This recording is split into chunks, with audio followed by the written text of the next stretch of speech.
সকলে কেমন আছেন? আজকে একটি মান্ডালা আর্টের পুরোটা করে দিয়েছি। তো কিভাবে করেছি, কেমন করে করেছি, পুরোটা এক ড্রয়িংয়ে দেখানো হয়েছে। মান্ডালা ড্রয়িংটি করার জন্য প্রথমে আমি কাটা কম্পাস যেটাকে বলে সেটা দিয়ে মাপ নিয়ে সুন্দর করে রাউন্ড করে করে পেন্সিল কম্পাস দিয়ে রাউন্ড করে করে পুরোটা গোল করে নিয়েছি। তারপরে গোল করার পরে সেটা শেপ দিয়ে দিয়ে আস্তে আস্তে কাজ করেছি। তো দেখে নিন কীভাবে সহজ করে করেছি। প্রথমে আমি ডিজাইনগুলো করে নিয়েছি, তারপরে ভরাটের কাজটা করেছি যেন সময় কম লাগে। তারপরেও এটা করতে আমার অনেকক্ষণ সময় লেগেছে, প্রায় 1.5 ঘন্টা।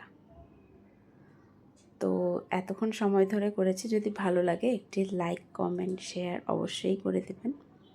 আচ্ছা, তারপরে যে আমি ভরাটগুলো করছি, এই কলকাগুলো খুব সহজেই করা যায়। একটু উপর দিয়ে করতে খুবই সহজ করে করা যায়, দেখতে একটু কঠিন মনে হয় মান্ডালা ড্রয়িংগুলো, কিন্তু অরিজিনালি এটা খুবই সহজ। আমার মেয়েও আমার দেখে একটি করেছে, তো আমি সেই ছবিটা পোস্ট করে দেব। এই যে দেখছেন আপনারা, খুব সহজেই কলকাগুলো করে নিলাম। এরপরে আস্তে আস্তে পুরা গোলটাতেই বা রাউন্ড শেপটাতে আমি কভার করে দিয়েছি ড্রয়িং করার পরে আস্তে আস্তে সবগুলো ভরাট করব, তাহলে আমার সময়টা একটু কম লাগবে, যদিও আমার অনেক সময় লেগেছে। যখন এগুলো করা হয়ে গেল, এই যে আস্তে আস্তে আমি পুরোটা ভরাট করে নেব। ভরাট বলতে যেগুলো জায়গায় গ্যাপ আছে সেখানে আমি কালো কালার দিয়ে কভার করে দেব। হ্যাঁ, এগুলো অনেক রঙিন করা যায়, যদিও আমি পুরোটাই কালো কালার দিয়ে করেছি। আপনাদের যদি ভালো লাগে তাহলে আমি সামনে রঙিন কালার দিয়ে করব। তারপরে এই যে দেখতেই পাচ্ছেন পুরোটা গোল করে সুন্দর করে গোল গোল করে শেপ শেপ করে দিয়ে দিয়েছি। এরপরে এখন আসবে ভরাট করার পর।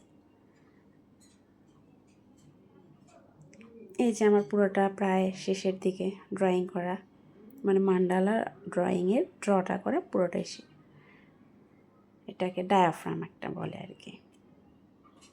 ফুটিয়ে তোলার জন্য কিছু কিছু জায়গায় সুন্দর করে করে ফোঁটা ফোঁটা দিয়ে লম্বা লম্বা দাগ দিয়ে সুন্দর করে দিয়েছি। এই যে এখন ভরাট করছি। তো ভরাট করাও প্রায় শেষের দিকে। দেখে নিন, যদি ভালো লাগে তাহলে কমেন্টে জানিয়ে দেবেন, তাহলে নেক্সটে আমি আরও করব, কারণ অনেক সময় ধরে করেছি। তো আজকের মতো টাটা, ভালো থাকবেন। ভালো লাগলে আমার পেজটা ফলো করে দেবেন। এই যে পুরা মান্ডালা ড্রয়িংটা।